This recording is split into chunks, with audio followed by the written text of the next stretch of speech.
So basically, a lot of the technology was given by the Greys, by other species too. But in 1955, we were talking about 7 species that the Central Intelligence Agency had knowledge about.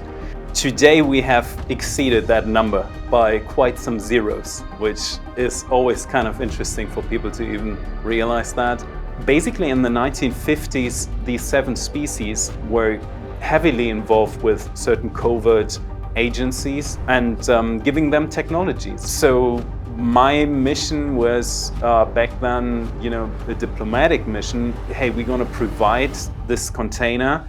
You're going to meet with these beings and you're going to figure out what their agenda is and what the idea is, why they actually give us this super precious technology in exchange for stuff that is really irrelevant for humans. There seemed to be something wrong about that. And that was basically the reason why I was tasked to do what I did.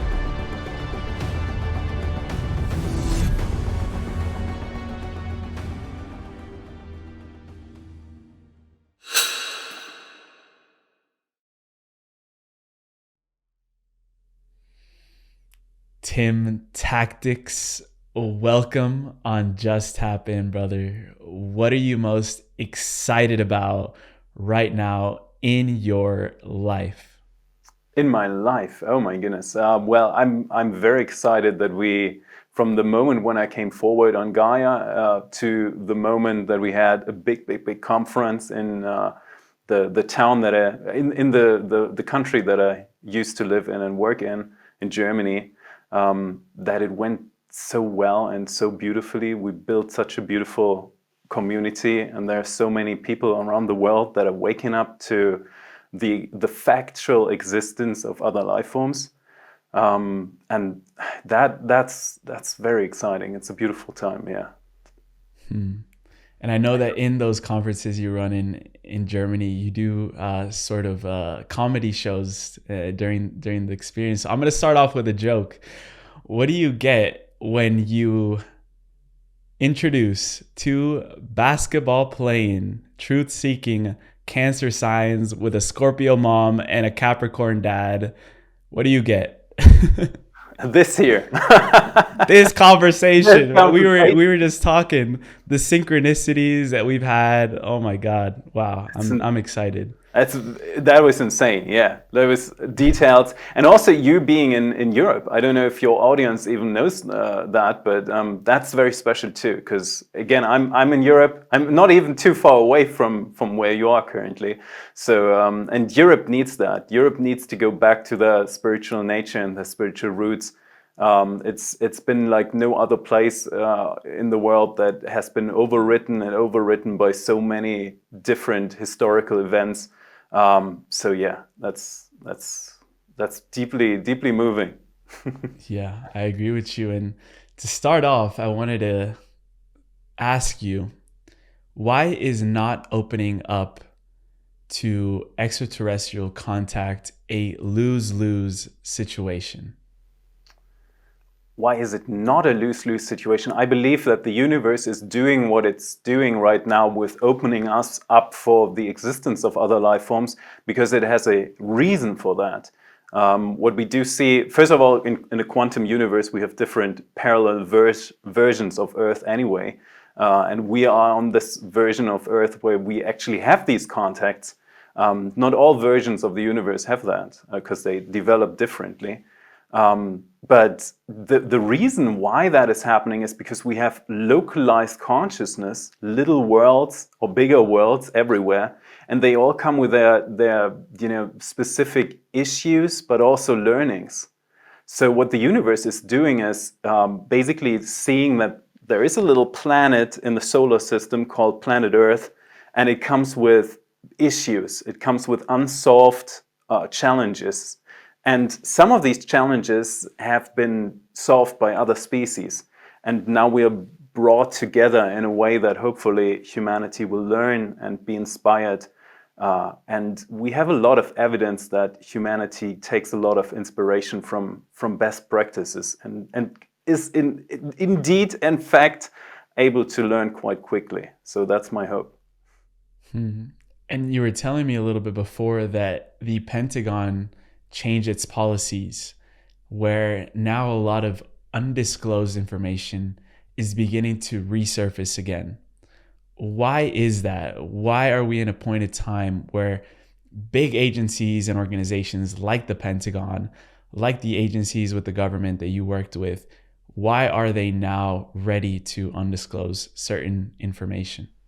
There are probably around 20 reasons for that question, Emilio. And but one of the biggest reasons is actually one of the motivating factors why I actually chose to come forward. And I actually proposed what I'm currently doing. I proposed that about 15 years ago already, when I was heavily involved with these programs.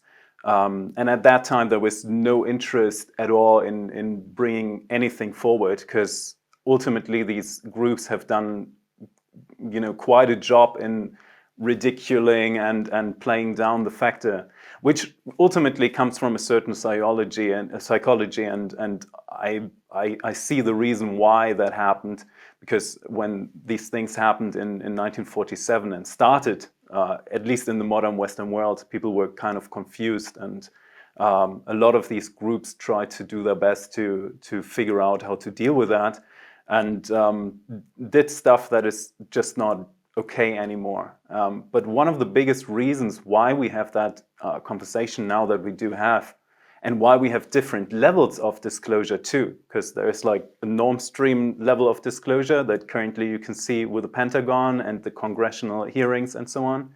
And then there is, the conversation that you and I are able to have right now, which is way more deep, and in 2024, most of your viewers will be ready to hear what they are going to hear. But the reason for that is the planet itself goes through a cycle, and we've seen that, and that most mythologies and most tribes, most spiritual contexts around the world, they all tell you about the big flood that happened. They tell you about the Ice Age, and in the context of God was not happy with what happened on planet Earth, so he sent the flood, which of course is not what actually happened, but there's heavy evidence, and science accepted that more and more, that the Earth is going through these cycles. You can read a lot about what happened to the Earth core. Chinese colleagues have talked about that. The Earth core coming to a stand and rotating in different ways. There's a lot of talk about a polar shift going on planet Earth. So basically, what's happening, just as much as we do have summer and winter, the solar system is moving inside of the galaxy as well, and through that we have certain cycles that also align with spiritual activities. And now we're getting really, really deep into mysticism and what's going on with the old previous civilization that was actually on that planet before they went up, down, and over and out. Consciousness is heavily connected to the sun. That's the reason why we do have the halo around every ascended master. And we are seeing heavy, intense solar activities right now, which actually means the planet is coming into a phase where there's more information available. It gets denser. Consciousness is evolving. You do see that on Instagram every day when you see little dogs using these buttons and then, speaking English basically with others. That's an amazing thing. If you think about that, humanity until 1950 something was still thinking that animals are basically robots that do not even have emotions in a way. And now we are seeing that animals are not only catching up, but there are certain animals and certain forms of intelligence, speaking about technology conscious or technological consciousness, AI, that is already surpassing humanity in consciousness in a way, or intelligence at least. So there is so much going on right now that these agencies in 2019 basically said, we need new doctrines, we need new policies, and we now encourage and allow certain people on different levels to come forward and tell their stories. And I'm one of them. Yeah. And that was maybe a big reason, but you also said there was way more reasons. Is there any other reason that you think is pertinent to this conversation around why now? Why is this information coming? Are certain governments being pressed by these extraterrestrial entities and energies to disclose their existence, or what other reasons could you find? Yeah, there's like a huge list, and probably we could fill up the whole podcast with the whys behind that. Because what people got to understand is the way duality and the version of the universe that we're living in currently is working is that we have a lot of different players. We have so many agendas from supranational, national, individual levels to groups and even exopolitics, so other beings and other groups that not currently are part of this planetary environment. And yes, there is pressure because there are some groups that are interested in coming in and presenting themselves and also getting some stuff done. Because ultimately, what you gotta understand, and I know you know that, but as we are all connected in the universe, everything that we do on a certain level is influencing other levels too. So one of the reasons why we had so much ET contact and visual, appearances in World War II and in the Cold War era was, the blasting of the nuclear bombs and so on. So that is deeply concerning to other species. And in fact, there was never a nuclear blast, even though they tried to do that. That was outside of planet Earth. It was all, more than multiple thousands of them, but only on inside of this reality field that we call Earth. So there are some species that are pushing, the paddle a little bit. Ultimately, there is also an agreement that humanity is mostly responsible for itself to bring this truth to other beings. And something that doesn't work would be buying $120 million bunker or, going with some of the plans to go off planet and go to Mars or something.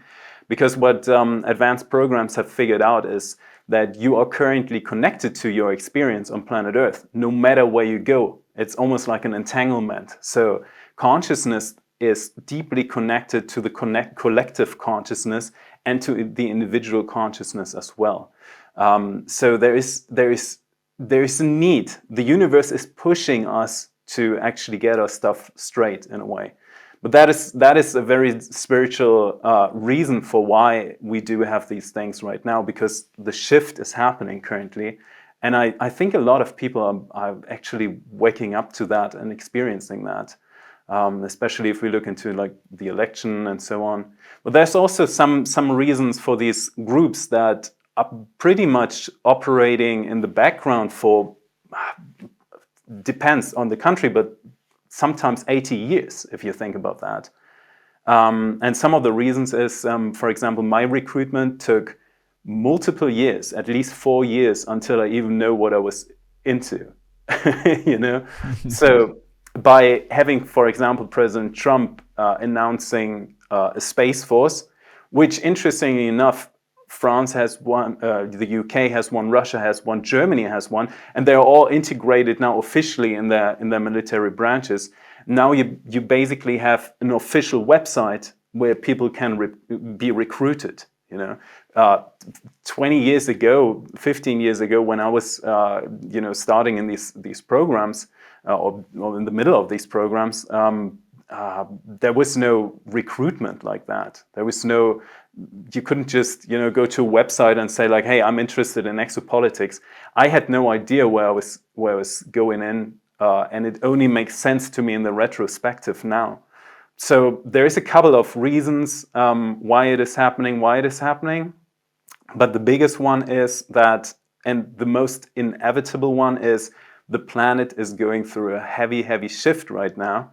And there's lots of support that it doesn't get as bad as it was last time, but it is a big chance this time for us to make it really, really good and to come to a point where we get to this designated time of Earth where we really have literally the kingdom of God on planet Earth.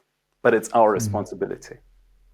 Yeah. And in the beginning, you were in the middle of law school, you get recruited by the government as a tactical advisor, but you started working in like normal projects. And then gradually, I think it wasn't until like the 4th year you were there that they started feeding you some maybe more undercover documents about, you know, other beings and things like that. They were like feeding you breadcrumbs to see how you would react. My question there is, how did you react when you first got these? Obviously in the right way, because It worked. it took me deeper down the rabbit hole, to be honest. But yes, you're absolutely right about that. So I was double majoring in governance and in German law. So I went to law school and so on. And then I was offered this job, and it was a regular type of job, and there was no immediate notice that it was about ETs or anything, and it wasn't. We started looking into a situation. How were people controlled in the Mid-Ages through the church, and what happened in the Mid-Ages, basically.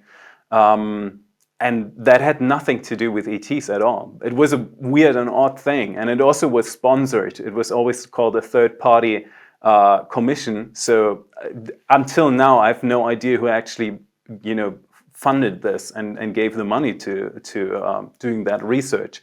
But the question was like, what was the routine of control in the Middle Ages?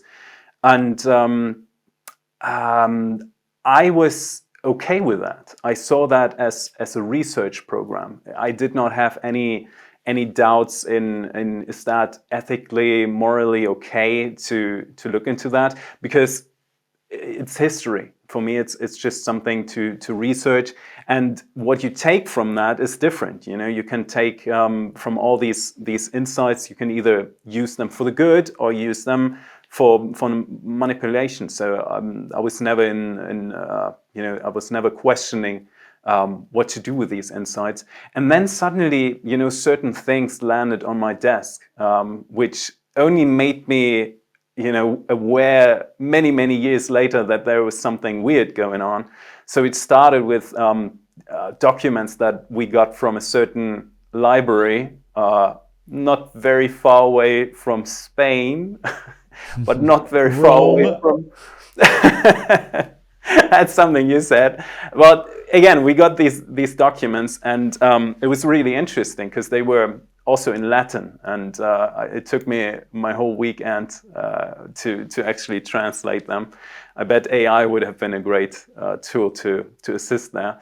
But it was really interesting because they were basically talking with first source documents, talking about coming from people in Athens that were talking about a reptile being or a group of reptiles building some of the bigger temples in Athens, and being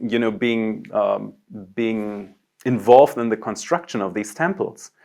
And I think I didn't react to it in any particular way. I was just accepting what I was reading, because it was also kind of mixed with some of the text, where it's not uncommon to read something about beings turning into frogs in ancient times. There was a lot of it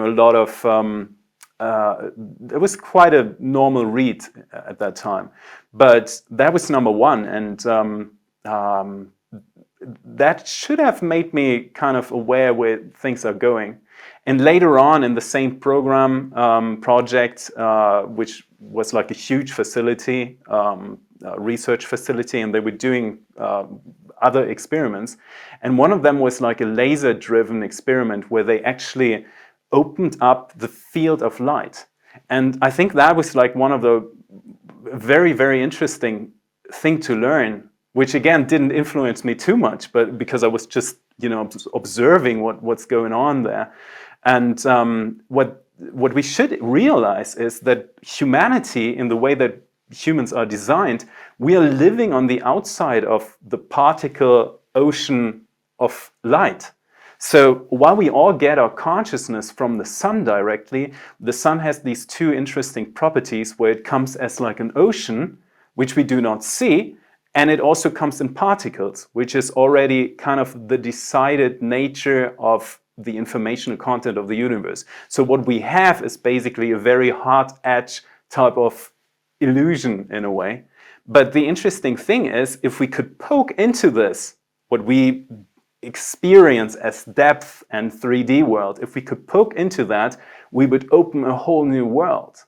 Why? Because there's an ocean of light, a wavelength underneath the actual particle. And there are beings living in this ocean.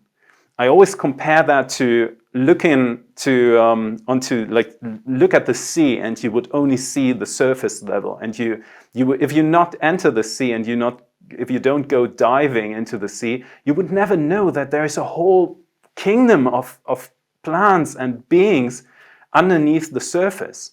You would only see, a leaf that would float on the water, or a boat that would float on the water, but you can actually go into that. So what they were doing back then was shooting certain lasers and opening up this type of field. And basically you had this weird optical illusion of a really wobbly kind of visual that I was observing.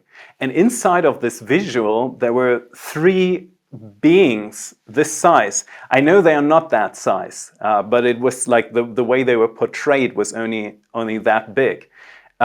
Gray skin, not actually the grays that many people have bedroom experiences with.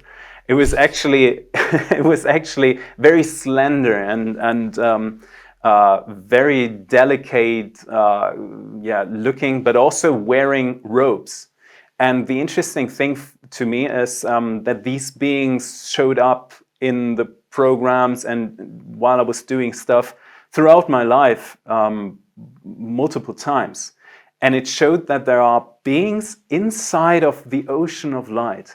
And these beings were particularly interested in, for example, the afterlife. So one thing that this species is actually doing is creating some type of illusion. Whenever a human would die, there is no death in a way. We are in a quantum continuum state. So the universe is going on and on and on and on. And you are going on, we are going on and on and on.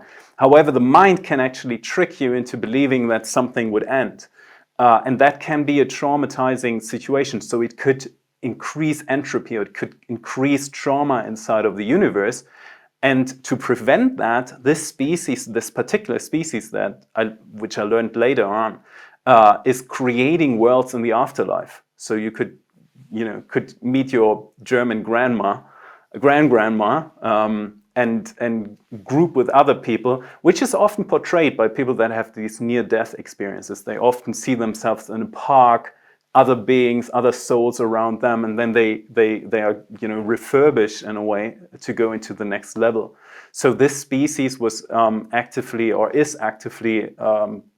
occupied with creating these afterlife illusions for humans that have no idea where they actually landed when they die, just in order to lower the entropy.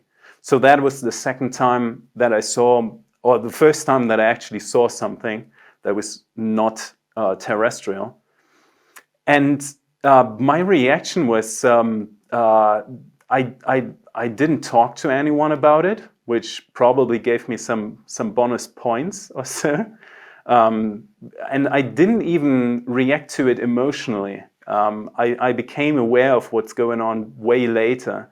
But in that moment, I was observing that, and it's extremely fascinating to me, highly fascinating. But I wasn't, like, oh my God, what are we gonna do? Or telling anyone, what I saw is like gray beings. So I was very calm about it, and never talked about it again, because it appeared to me like just an experiment. And shortly after that, half a year later, I received a letter from a very high-ranking person that I cannot name here, but asking me to work for them. So that was my introduction to this world.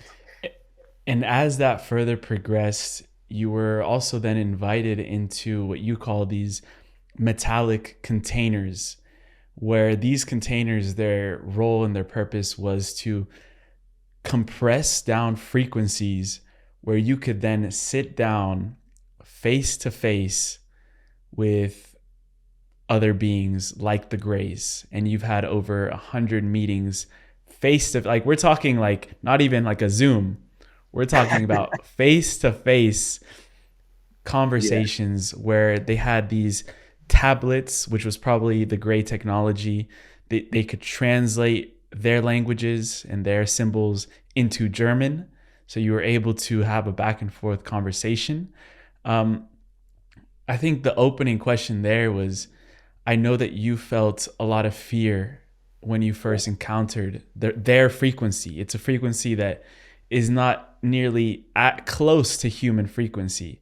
So how did you navigate that fear, but also maintaining that curiosity to want to know more about this other being or beings that we've never had contact with before?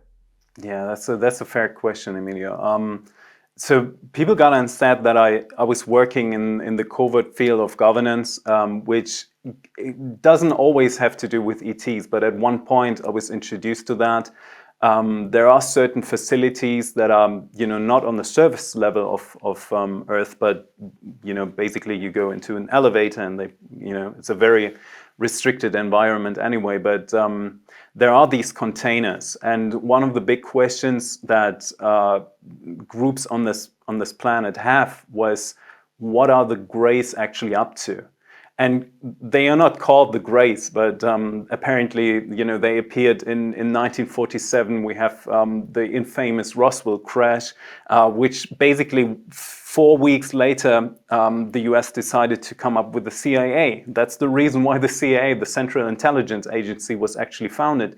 For one reason only, because they suddenly were aware of a phenomenon and they needed a central intelligence agency that was connecting and the dots in a way. And then it was like very tempting because while they were looking into the re-engineering of crafts, and we do have these information now in the public right now, which is actually a good thing. So people become aware that there are re-engineered technologies, and certain countries around the world have ET crash technology. We wouldn't have this conversation actually, Emilio, if there wasn't fiber optics, for example. Yeah. That and is the internet.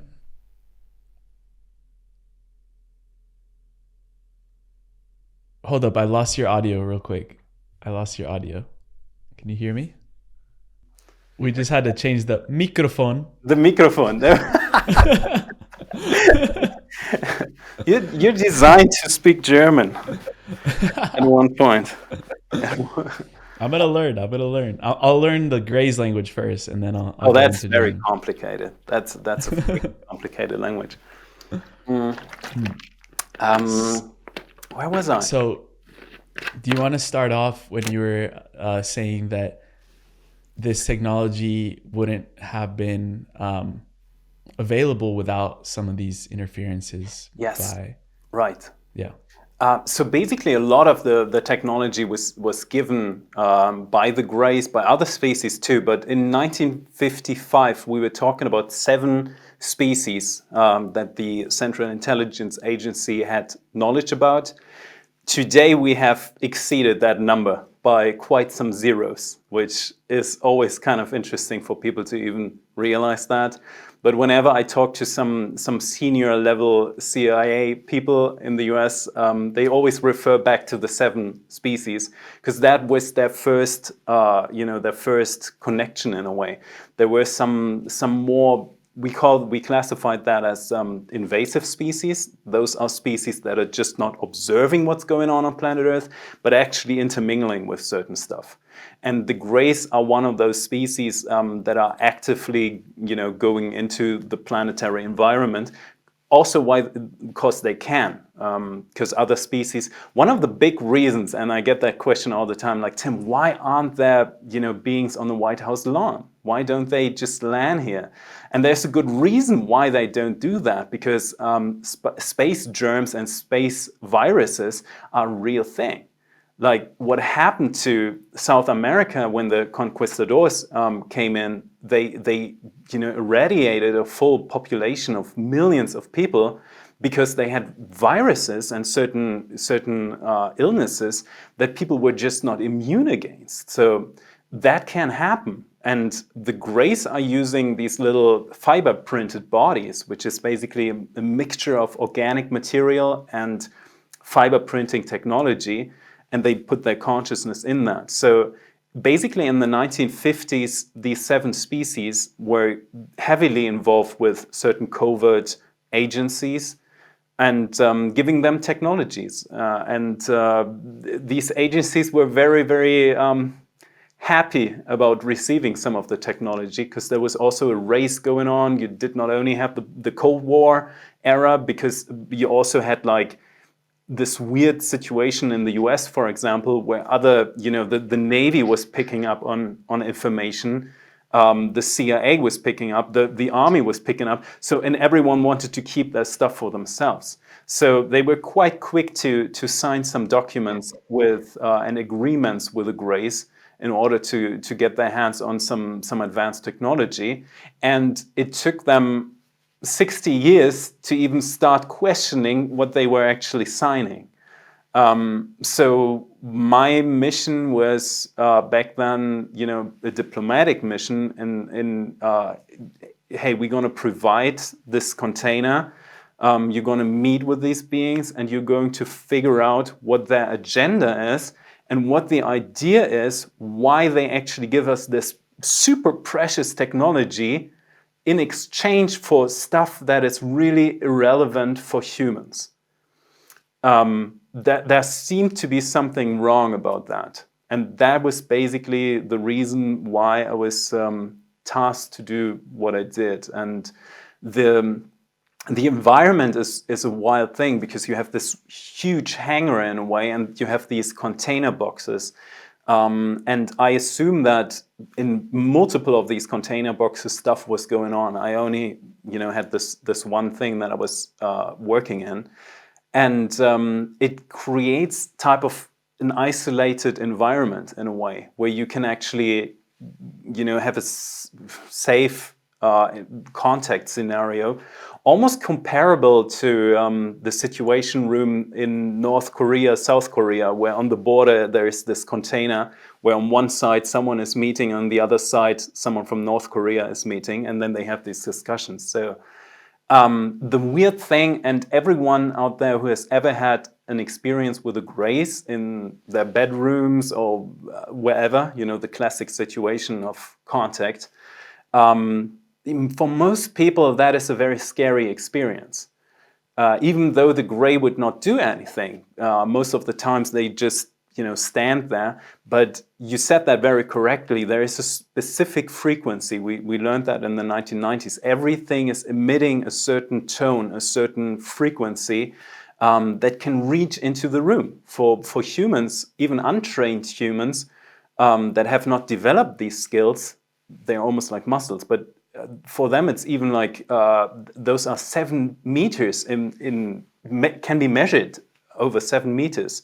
So when you around someone who's likable, you feel that. You feel very well. And with the Greys, it was just a very crisp and almost psychotic feeling. I could tell that my body was trying to run away. There was goosebumps and weird, energetic, crisp tingling all over my body, and this immediate, your heartbeat goes up, it starts to raise, and you want to just run away or even like drop out. And the only thing that kept me from that was basically trying to keep my composure, because you're filmed. You don't want to be the one who's like being, ridiculed for just just collapsing or so. But some However, that people would happened. pass out, right? Some even high Marines, government officials would pass out when they come in contact with these Yeah, energies. I learned that later. So I've never been in the military. I've never been a military guy, but I learned that in the U.S. some of the Marines were doing these contact things, and some of them just passed out. And we actually have seen unprepared people die from that situation, just because the nervous system could not take the input in that very moment, and then the body just gave up working. So we've seen that happening, and this is one of the reasons why when people are saying, Tim, like, where are the aliens? Can we just meet them? And why don't they land here? Well, there's a good reason for that, because there's a nervous system, and if you stress a nervous system that is unprepared too much, it can have severe damage. It can lead to severe damages. Yeah. I wanted to ask you what were the most interesting questions that you ever asked a gray? Oh, that's a fair question. I actually like that. I think the most interesting moments for me, as someone who's very interested in linguistics and languages per se, is whenever, and I still have that when I was, when I'm using AI sometimes, whenever AI or the Grace would make a mistake in language, I would find that very, I don't know, it gives me like an amusing moment. In a way, so that could happen, and you were right about back in that day, no one had an iPad basically, but I found on that desk in this little container, I found a glass type of tablet that had two screens. One screen where the gray would actually bring with consciousness assisted technology, so they could bring their consciousness in it, and you would have these very wild gray signs, which is their language. And it would transfer and translate into German on the lower screen. And every now and then, very, very rare moments, it was just like a little off. And it would use words that you wouldn't use as natural German. And I think these moments were kind of interesting. And there's something in the science of the cultural science, which says that the most interesting things about cultures is not it's basically their differences. So some stuff was really eye-opening. For example, the question, why would they use chips? What people call implants. Why would they use chips on people?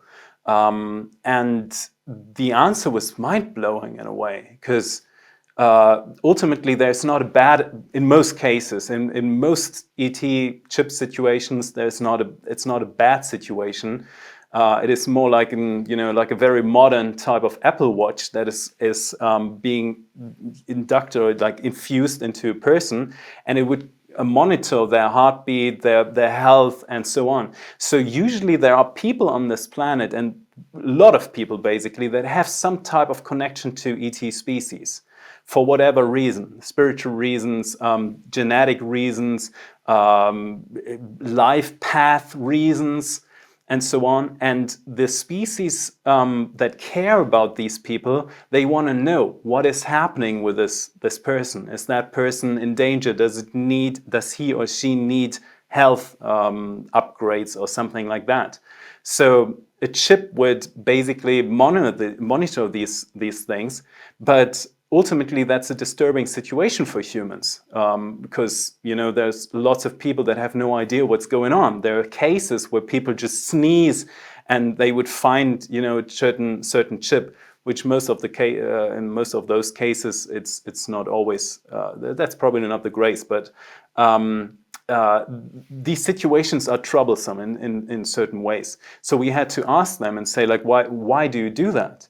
And they brought up basically a mirror. and saying, well, we observed you, and your scientists do that to elephants. You do that to dolphins.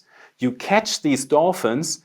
These dolphins have no idea what's going on. Even if your scientists have the best intentions in the world, you basically catch them and chip them for good reasons, good intentions, but it is very, very, very traumatizing to these animals too. So they basically showed us a mirror and said, like, well, we do a lot of stuff that your species is doing, and we thought that it would be okay. Interesting, because also they mention in those conversations with you that the biggest problem on Earth is that the technology that we have has not been used to sustain a positive planet. What do they mean by that?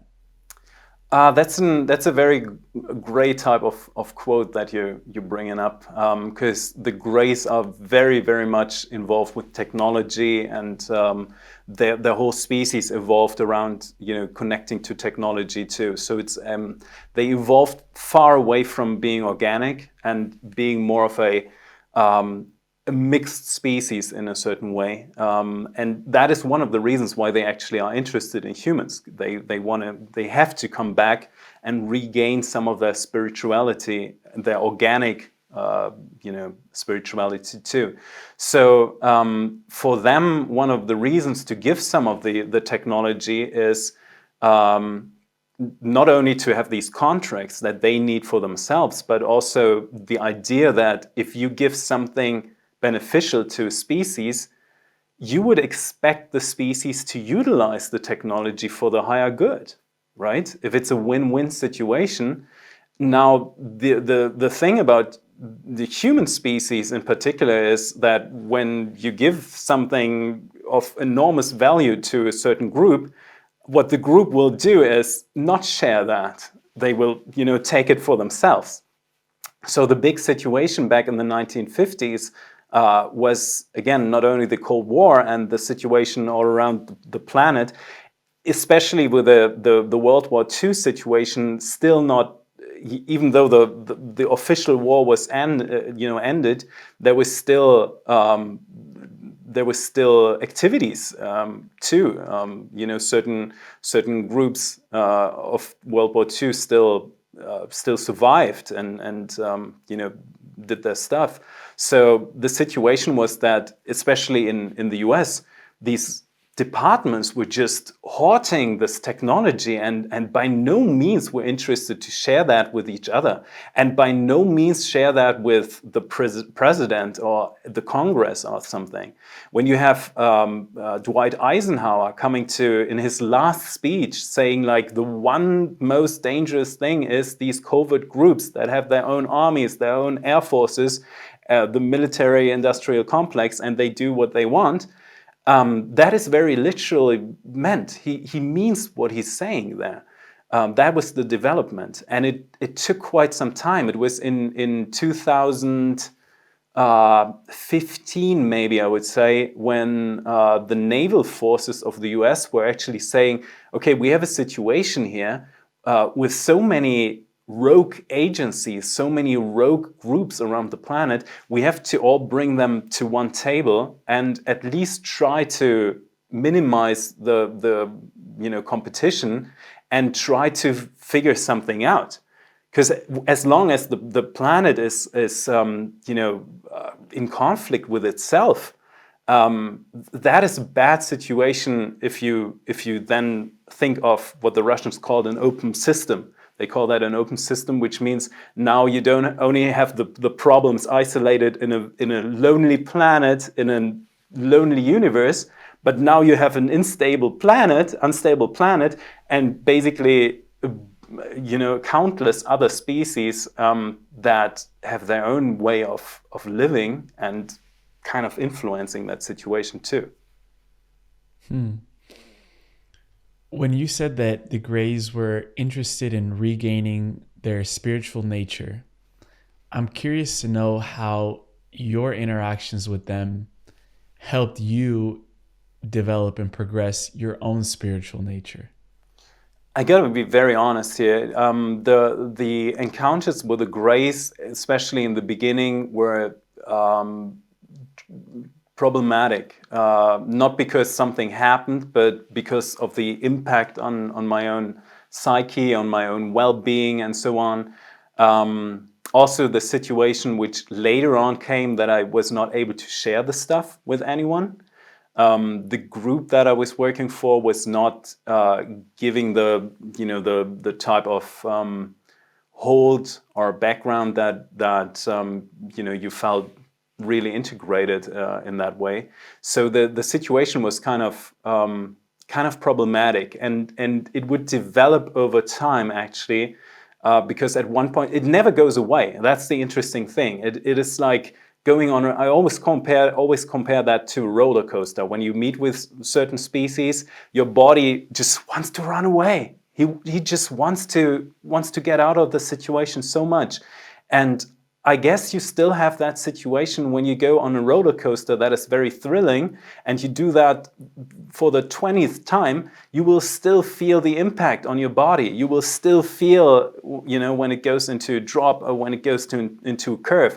The only thing that decides how you behave is basically your mind.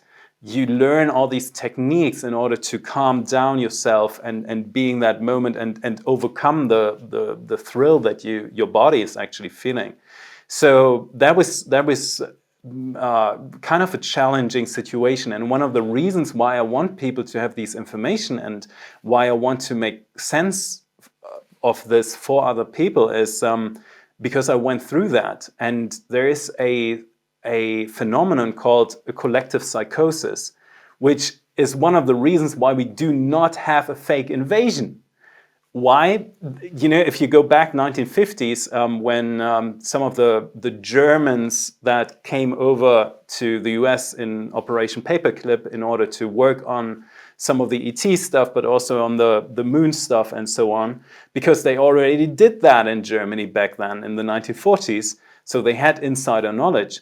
Some of the plans at that time coming from troubled and traumatized people was like, hey, I think we could do fake an invasion and then utilize that for us.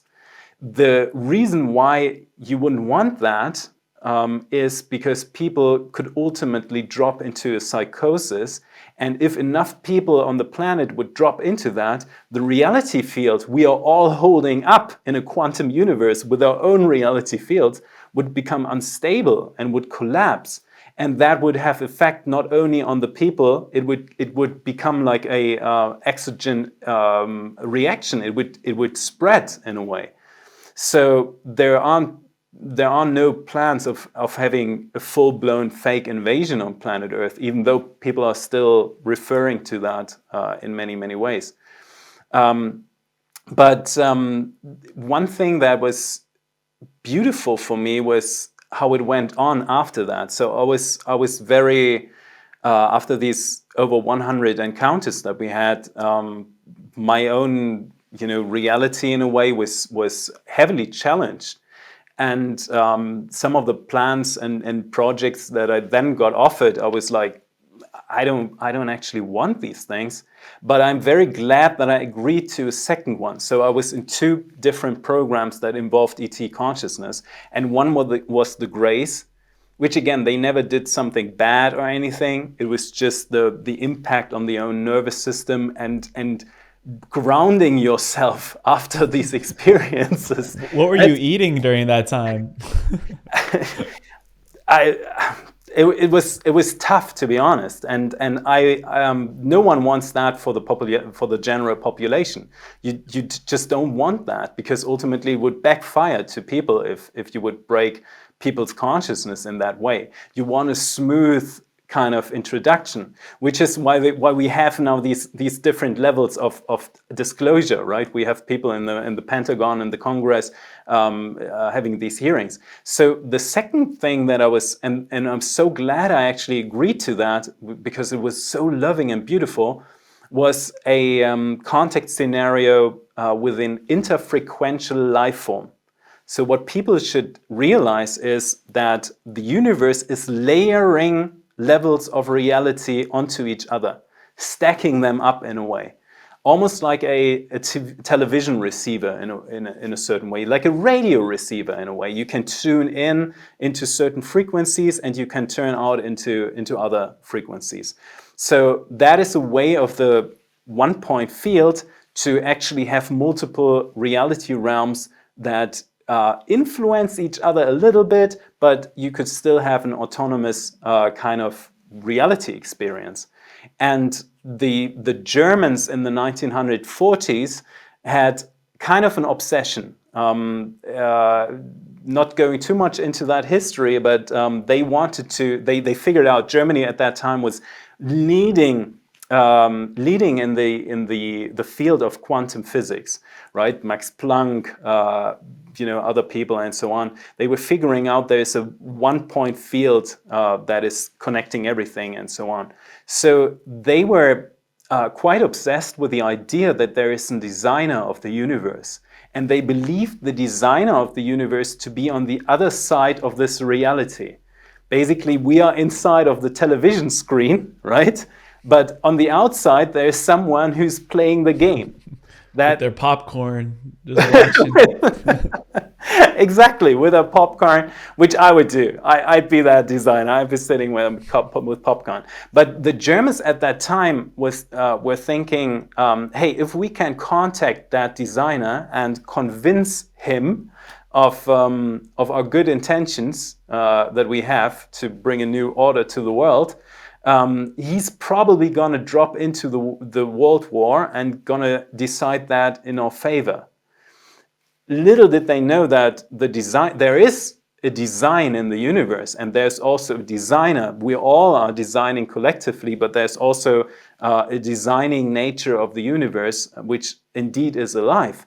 So they were right about some things, but they were wrong about the intention of that designer, because he has in no way, this designing force of the universe has no intentions in going into a war scenario and deciding something. The universe would much rather want us all to be in a harmonious state of homeostasis, where we actually thrive and nurture and love the universe just as much as the 0-point field is constantly giving us energies to do so.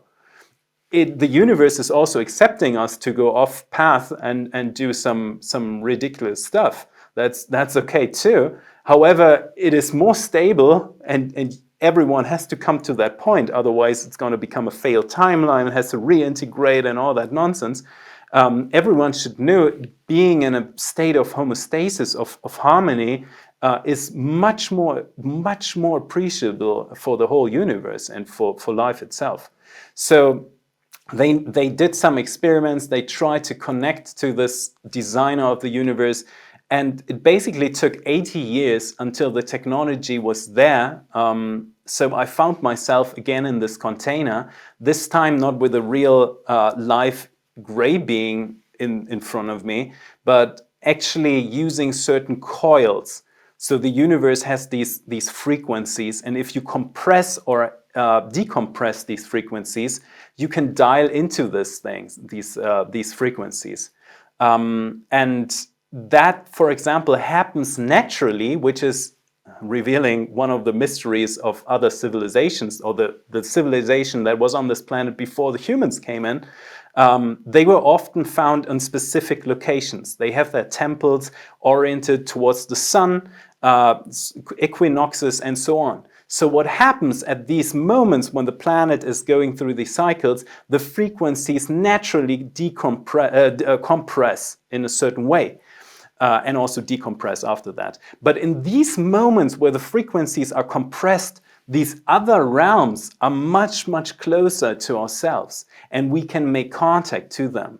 And they set this container up, they used these coils, they compressed the frequencies with me inside of that, and we made contact with an inter-frequential life form, which appeared to me in a blue light. And it actually, your background looks almost exactly like what I saw. That is the color of the light that I saw of this being that we because he's here, actually. I believe we are. I mean, we independently chose blue as our favorite color, which is interesting because the blue color is actually a wavelength of the universe. And when you compress these frequencies, you would always get that blue color, which is one of the reasons why in India and Sumeria and so many other species, like Mayas and so on, they were talking to blue-skinned people, right? Krishna, Shiva, and so on and so on. That is a communication frequency of the universe that is expressed through the compression of those frequencies. So what I was seeing was a fractalized thing that was like moving in a geometric way. And it was speaking to me in perfect German, and the voice was everywhere. It was reminding me later on the stories that people had in Egypt when they were saying the voice of God that came from the heaven, but it was all around. So usually, voices could be, you can orientate because like sound is interacting with the surface of objects in the room and so on. But the voice was almost, it was just there. It was everywhere in a way. And I was connecting to this life form that we called Being Six.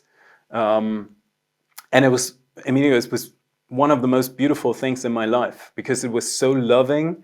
It was a passive love. That's the best way I could describe it. It was just like, hey, humans, everything is good. It's all on the way. It's unfolding. It's beautiful. But in no way they were thinking of coming here and saying like, let's fix that. And I was in those programs, I was constantly in this alpha brain state where you like, have too many coffees and everything is like alert in a way. So in the beginning of these conversations, I was so angry because I couldn't just believe what was going on, that there was like this life form, this blue crisp life form that was telling me like everything is good. And I was so in disbelief. He's like, can you imagine good, that? bro? You just take a take a chill pill, bro. Yeah, exactly. Like being that just, it's like this crying baby that's just sitting there and saying like, this is all happening and we got to fix this. What can we do? And then there's just like this voice that is so sweet and it's just saying like, no, it's okay. It's all good. It's all sweet and it's all nice. And I couldn't believe that. And it took me quite some time. And now I'm the one who's saying like, yeah, they're right. The universe is that way. Humans only need to discover and unveil that in a way. And that is something that you and I are doing here currently. And whereas the Greys were seeing that the biggest problem for humanity was our use of their technology that they gave to us, the Being Six that you're talking about from the level 6 consciousness was saying that the biggest problem on Earth is a disbalance between female and male energies. Wow. What were they pointing at there? Oh, that's very correct. And it didn't click for me back then because I was more on the side of like, yeah, when we have the technology, that's something that humans always do in a way. They like, when we have that technology, we can do this. And Being Six was communicating to us that we've all been given these bodies. We've all been given immense consciousness, which when we combine these things and integrate that, we become the technology in a way. We become everything that we need in order to create things that is way beyond what's considered possible by the norm stream currently. And they said the most troublesome thing for them was like the imbalance between the masculine and the feminine on planet Earth, which plays out in a certain way. And you got to understand that they are on a different level of perception. They see time in a very different way, not linear. They overlook these things more like as a cluster in a way. So what they were telling us was that at one moment the universe, when it became this dualistic version, which is basically a mirror, we're all mirroring each other, and when frequencies align, we actually are in a very harmonious state in a way. But they were saying in that very moment when the universe decided to become this dualistic version, the feminine had a little bit more love on their side than the masculine. Right, because of the weird constellation that the feminine, for example, is connected to the child in a way more direct form. The masculine is kind of the giver in a way to make it happen, and can kind of feel disconnected to his own child, you know. It's almost the story that we see in the Indias, where Shiva is giving birth to, or like giving Parvati, and Parvati is giving birth to Ganesh, and Shiva is attacking Ganesh. Almost the same story we have with Jesus, where God is, you know, is okay with Jesus being on the cross in a way, so because it's disconnected in a way. So what we see is that through this development of the male being disconnected from the eternal love, the male goes out into the world and wants to prove himself being worthy of that love. And that starts kind of nice. It starts with like, hey, I'm worthy of love, so I do something loving. But if you try to prove yourself that you're worth of love, you will not come to a point where you just say like, well, I am love. I am love and everything is love. I can just be in the state of love. Love just wants you to feel loved. That's all it is. So the masculine going out into the world and doing all this stuff would then become more and more toxic in a way, up to a point where it's then more about, you know, hoarding products and you know, dominating other beings and so on and so on. So being six basically said like we all have to discover that we are, even though we are embodying a certain you know, gender or something, we basically are this neutral energy that can be feminine, masculine, and everything else too. And once that is happening, we come to this point of homeostasis. And they had a very interesting position that I do see in a way that it even plays out on this planet currently, even with sexuality. I do think that humans not really have an idea what it actually means to have this, you know, sexual energy from which the whole universe actually arose. Even to a point that we are not even fully allowed to speak about these things in public. It's still kind of a taboo topic. So that was their perspective, and it was very, very different compared to what the Greys had, because the Greys were like, hey, there is environmental crises on your planet, there is this and there is that, and if you want to, we are going to sell you the technology and we can make it all nice and tidy. Wow. When they say sell technology, what form of exchange or currency are they referring to? So there is something which I learned later on, which is called the Galactic credit. That is a very different type of economical system. So usually money is backed by something. Money used to be all the time backed by gold. The Galactic credit is backed by gold, by minerals, and by technology. So that is one of the historical reasons why humans on this planet are so, you know, interested in gold, basically. But then, you know, what happened with the petrodollar and so on. So basically nowadays, human money is not backed by anything. It's just, you know, just random numbers. But the gray economical system works in such a way that when you become part of their system, you receive these galactic credits for your deeds. So whenever you go into a mission, whenever you do something to expand their system and do something what they perceive as good for the universe, then you would receive more galactic credits. for these galactic credits, you could now buy some more technology. You could now buy something that would enhance you or help you, support you with your next bigger mission. So basically, they are very much training and raising all their members to go out into the universe, which is one of the reasons why we have them so much everywhere, to go out into the universe and work on some stuff, to develop something, and then they receive something back. So but they also do that for other species. So some of the contacts, when you do have a gray inside of your bedroom, that is not always a gray. They do these things for other species too, that would have not the means or the technology to actually connect to the hybrids, for example. A lot of people on this planet, hundreds of millions of them, are connected in some way to some ET species out there. And some of these species care very deeply and very lovingly about their families. You know, it's like going on a mission somewhere.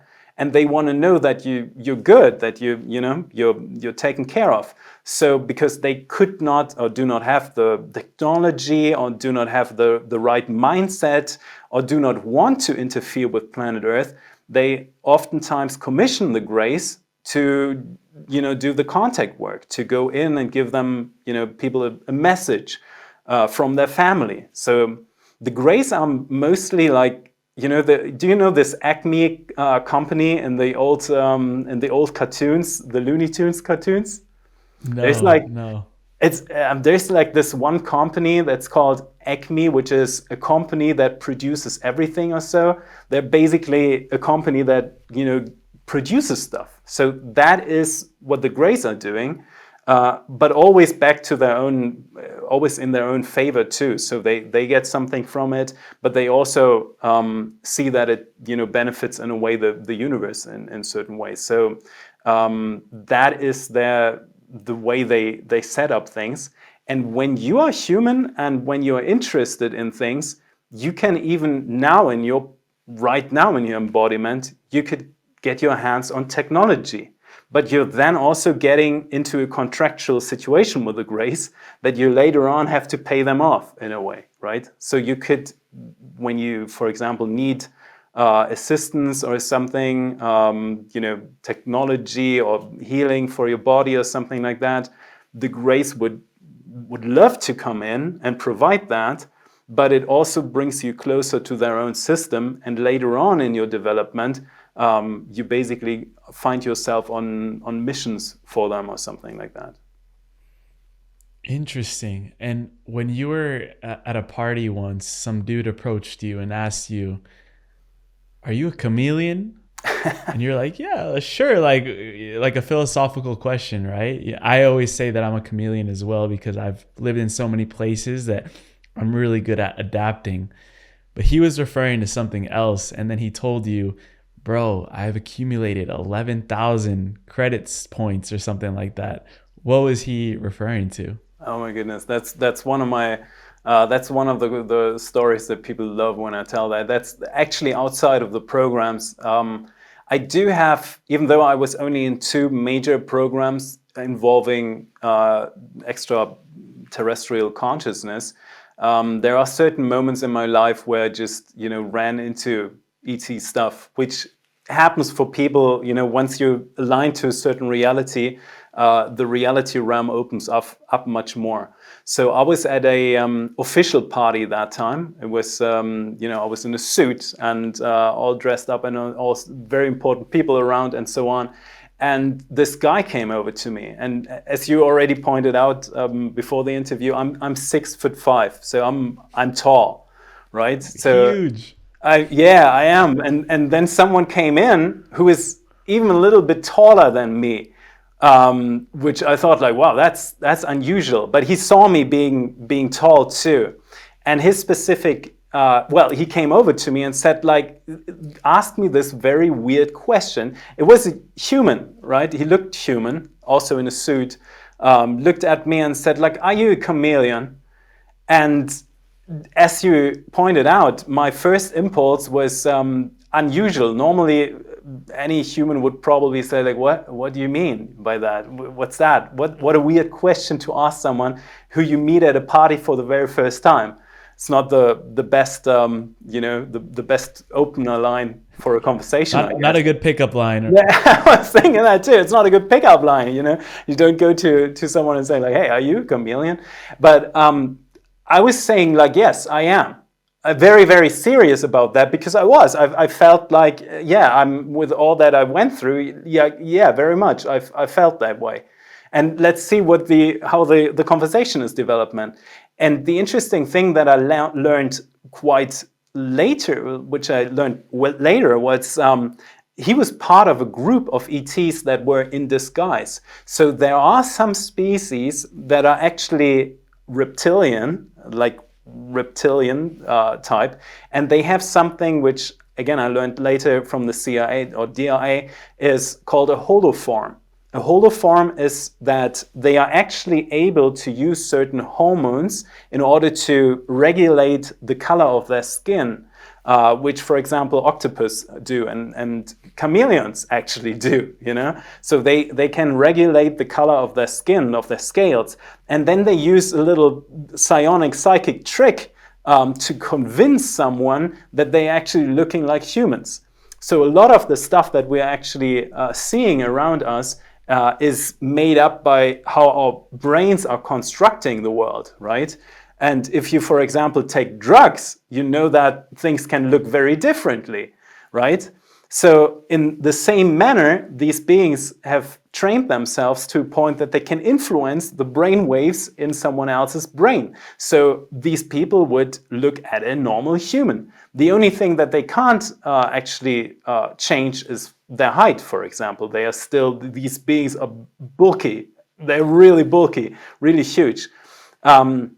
So he was one of these people. He was with his group at this official party in order to get his hands on galactic credits, on information, on whatever this group could actually harness and use.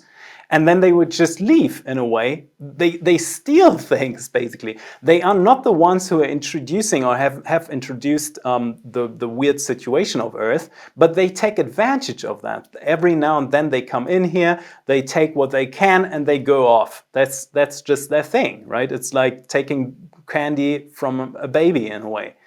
And it was their opening line because they wouldn't see their own people. They would just know it is big people and they look like humans. So he saw another one, came over to me and said, like, are you a chameleon? And I said, yes. And he was like, good, because I have 11,400 galactic credits. How many do you have? And that was the moment when he realized that I had no clue what he was talking about. Because I was like, I don't know. I got about 10, bro. Like I'm not sure. I don't have that app. Sorry. So yet, I'm still collecting. So it was kind of a weird situation, and then I could see that something in his demeanor and so it changed when he realized like, oh, wait a minute, there's something weird about that guy. He's not from our part of, not from a group. And interesting enough, we became friends.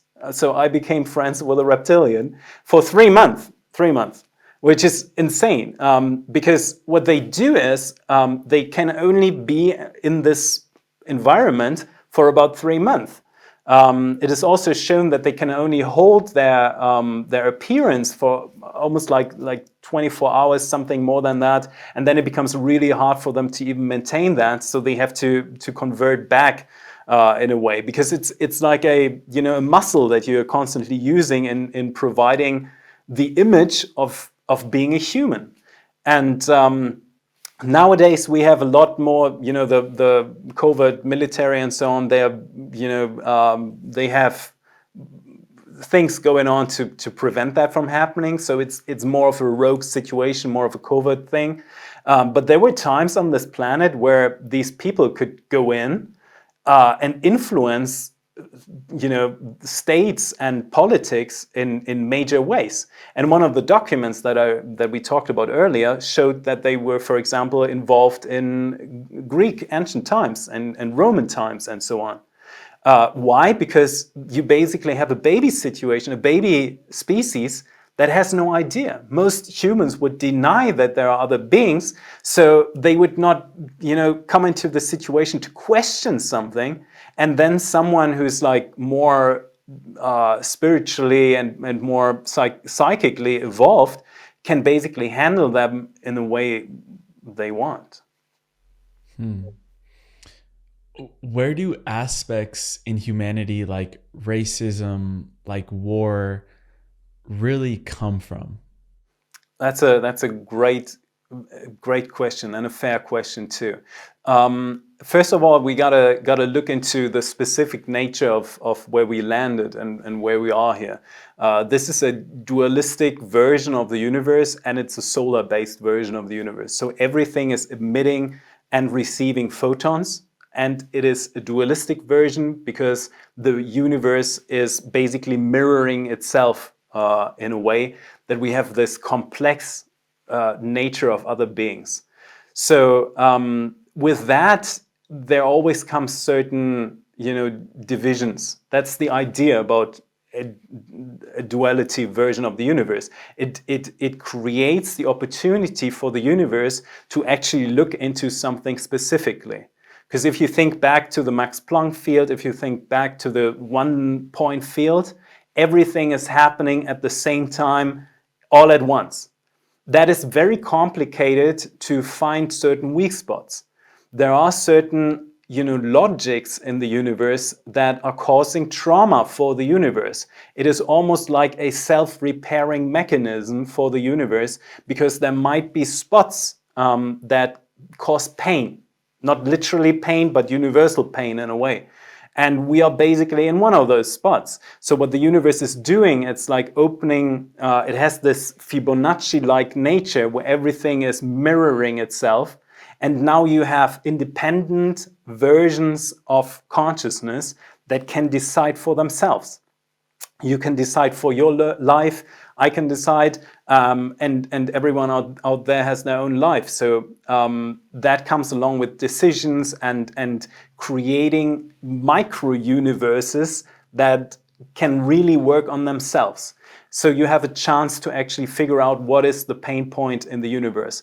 And with that duality, some pain comes along because there are beings that through this diversion get into conflict, right?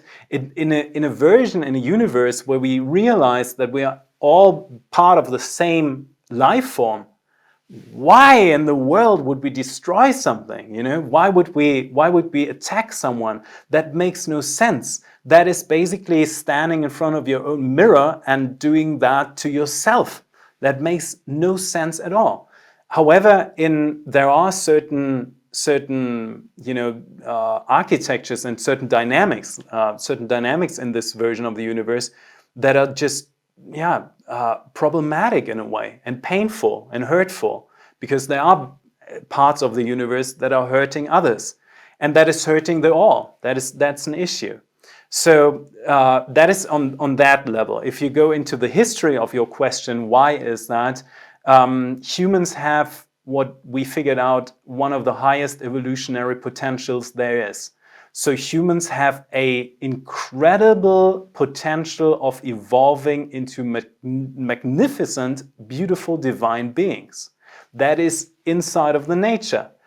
They are smart enough, they can use technology, they have communication, and they have an immense range of emotions, which is very helpful in developing a communication with the universe, for example. Not all species have emotions. Not all species have this huge ability. Humans also have a psychic ability, so humans can become a fully psionic species if they train that. If they don't, it is like sitting on a couch for the rest of your life. You're probably not going to play in the NBA or run a marathon or something like that, right? It needs training. But there's also something that is very unique and very rare in the universe, which is humans can become competitive. That is very rare. Why? Because the universe is one life form. Why would you become competitive over yourself? It makes no sense to other species. From the competitive nature of humans also comes a competing nature and even a warring nature. So that is a kind of a unique property in the human species. Now the universe is doing something very interesting, which is it's bringing, like we experience that with each other, it's bringing people that are very aligned, it's bringing them together so that they can create something or experience the world together in a meaningful way. For people or for beings that are mainly competitors, it means that the universe is bringing what? Other competitors, right? So, and some of the species are longer inside of this version of the universe than humans are. So some species look at the potential field, again, in the quantum universe, everything is potential. They look at humans and say like, hell no, we're not gonna let them evolve to strong beings, you know? It's almost like looking at a baby, which is one of the stories in ancient times. You know, you have the story of the baby, and then someone looks at the baby and thinks like, no way we're gonna let that baby become the king.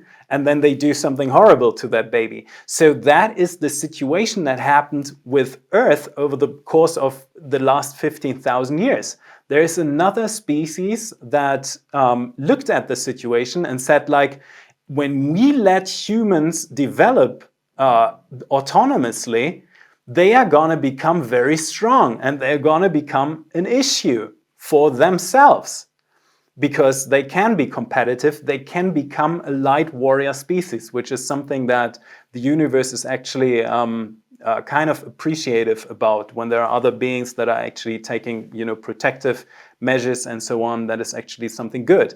So what they did is sprinkling in a lot of bad stuff. They altered genetics, which is one of the reasons why the human body never grows to a certain development. It just stops at a certain point and then decays if you're not taking responsibility and overwriting your genetics, which you basically can. That is another message that I want to convey to people.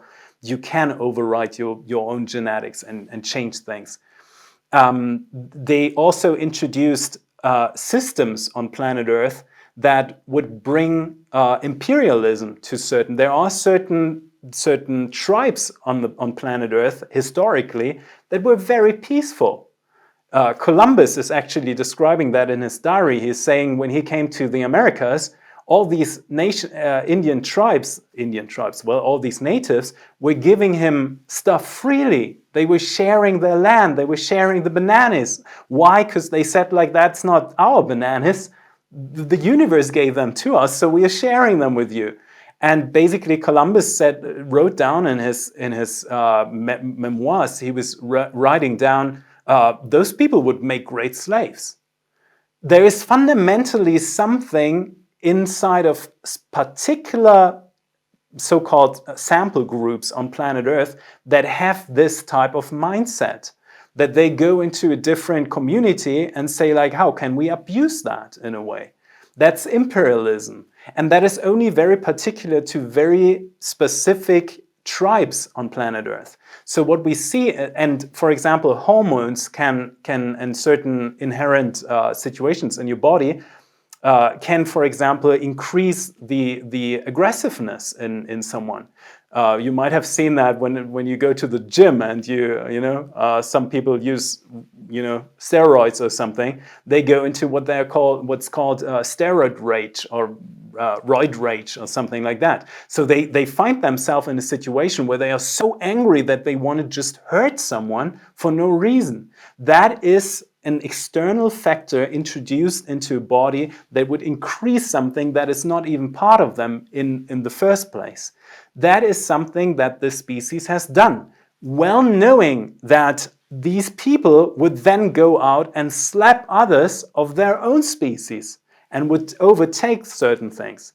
And then you have the situation, that they are psychically better. So that's another component. They use technology, chemicals. We actually call that in advanced programs, we call that the installation. So it's a malevolent setup for planet Earth to hinder the evolution of individuals and the collective per se.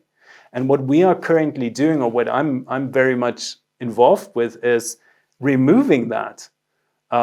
It starts with your mind, and that is probably one of the most significant ways to get rid of that installation, because you can replace some of the, you can repair your DNA, you can replace malevolent technology and introduce better technology. You can even get these beings off the planet, which basically happened in 2019.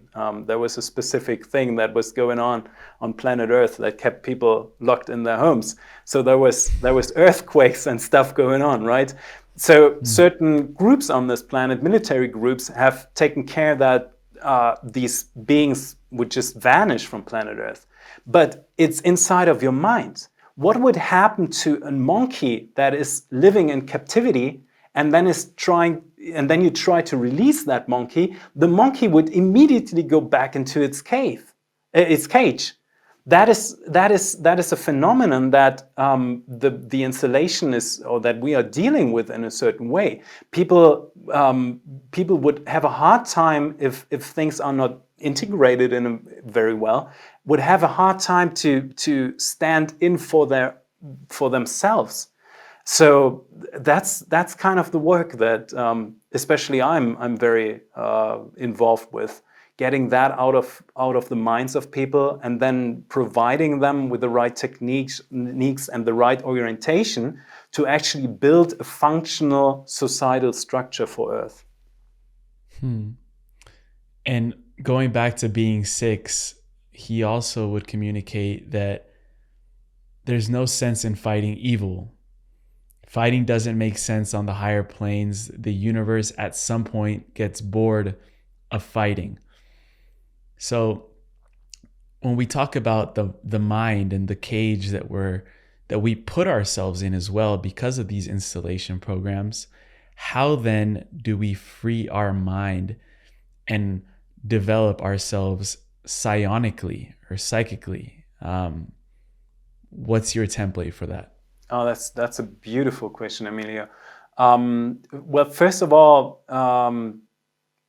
the fighting nature, what being 6 told us is that it would develop almost in a way that wild dogs have developed, right? If you take a wild dog that would chase your neighbor's chickens or something, that is a situation that is unappreciated. However, this drive that is inside of the species can be turned into more of a playful manner. So now the dog is chasing the ball instead of hurting anyone. So what we do see, and I think that is everyone is seeing that is more and more being played out in a way, is that we go away from hurting each other physically, and conflict becomes more of a technological conflict. So for most species that have undergone the same development like humans, they would hit a point where the user would actually sit in front of or be connected to a certain machine or something, and the conflict would take place technology-wise. That takes away the immediate suffering and the involvement. So spraying in technological consciousness into this version of the universe is kind of a smart move by the universe per se. The second thing is spiritual development. First of all, we are more and more realizing that we are inside of a universe that is just mirroring us.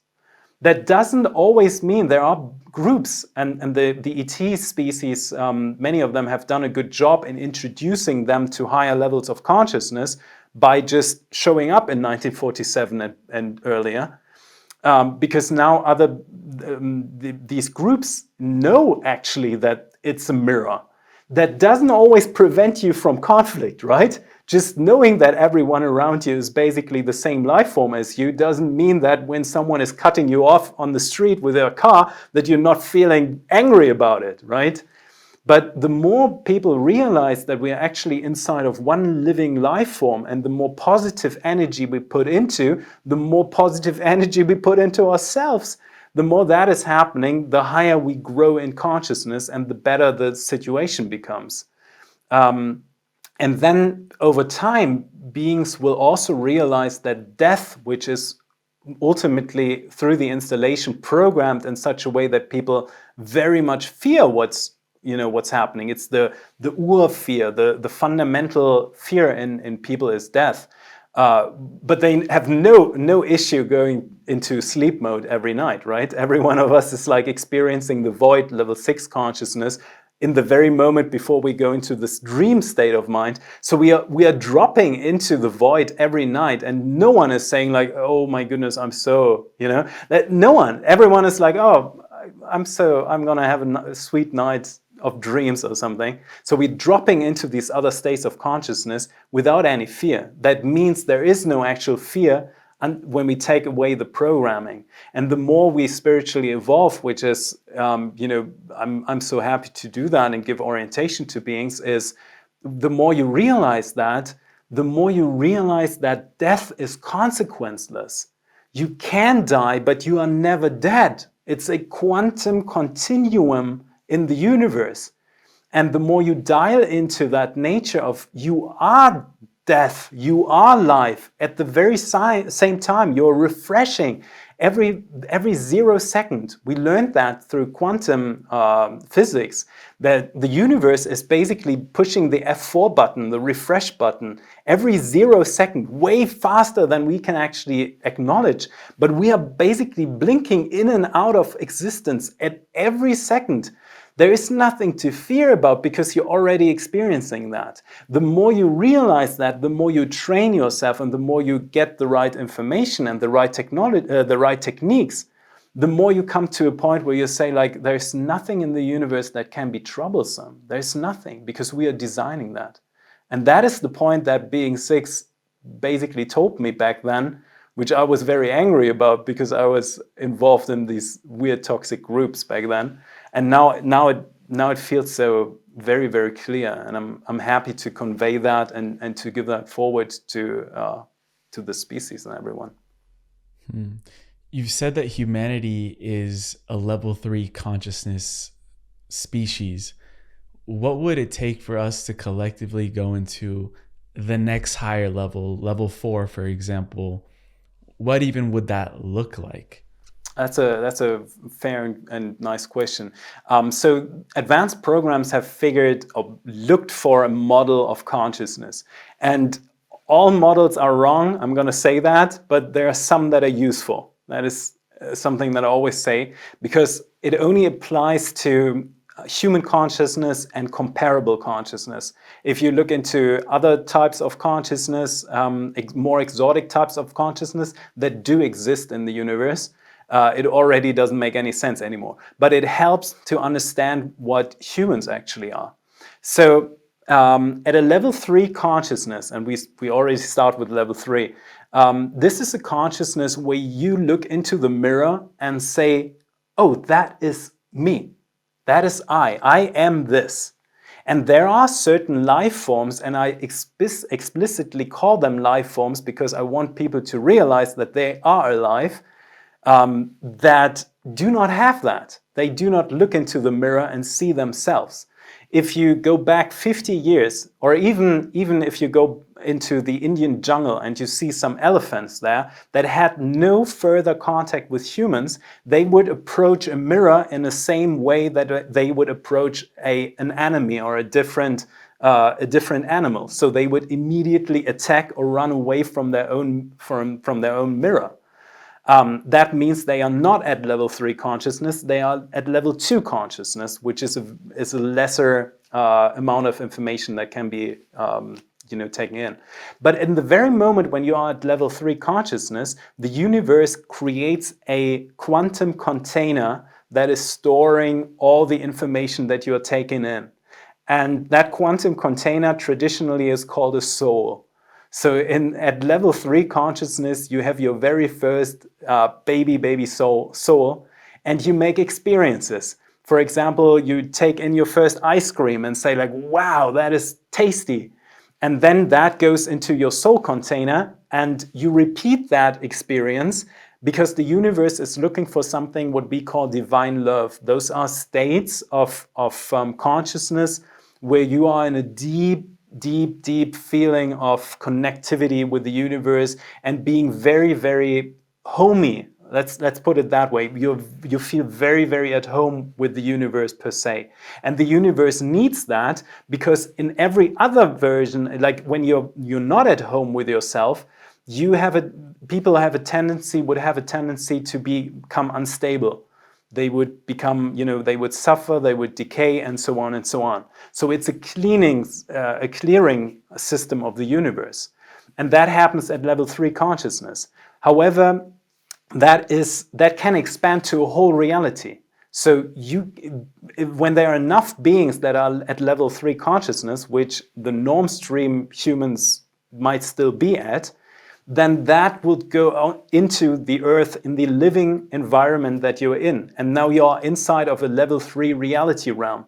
And a level 3 reality realm is the only realm in the universe that simulates a finite system, an ending. The universe does not have an ending, but it can simulate endings. And that happens at level 3 reality realms. In the very moment when you go into a level 4 reality realm, and this planet, again, we are going through the cycle, right? So the cycle is taking the planets to this next level of what we call a full harmony of 4. It's basically the moment when we shift into that new collective reality where we realize, oh my goodness, we are inside of a quantum universe. We are inside of a quantum universe that is deeply connected with our own consciousness, and miraculous things can happen. Once that is happening, these old Newtonian physics that people had, right, where the apple is just falling to the ground and so on, it's just thrown overboard. Because now you don't have any physical law that doesn't prevent the apple from going back to the tree, right? There is no physical law that would prevent that, or even having the apple fall through the emptiness of space and then it appears in China or something. So bilocation, for example, opening a portal, that would be something that happens at a level 4 reality realm. And this planet is almost there. That is the shift that we're experiencing. But that doesn't mean that someone with someone's consciousness can be further developed or less developed too. So what needs to be done for people is to get themselves accustomed to that situation. Get into the feeling of that is a natural occurring thing.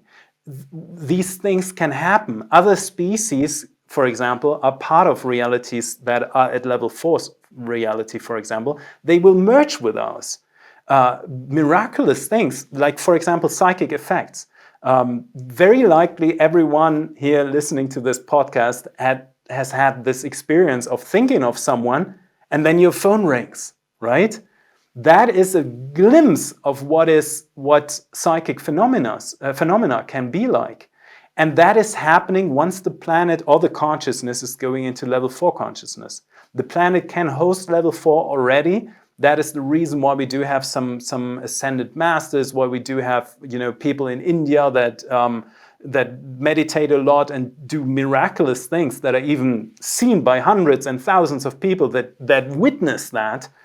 And you can have localized spot all around the planet where certain frequencies and certain developments are faster too. So that is the reason why when you go into certain temples, you can have immense spiritual activation compared to some other places where, for example, a city where a lot of level 3 entities are creating a way different, isolated, localized reality bubble.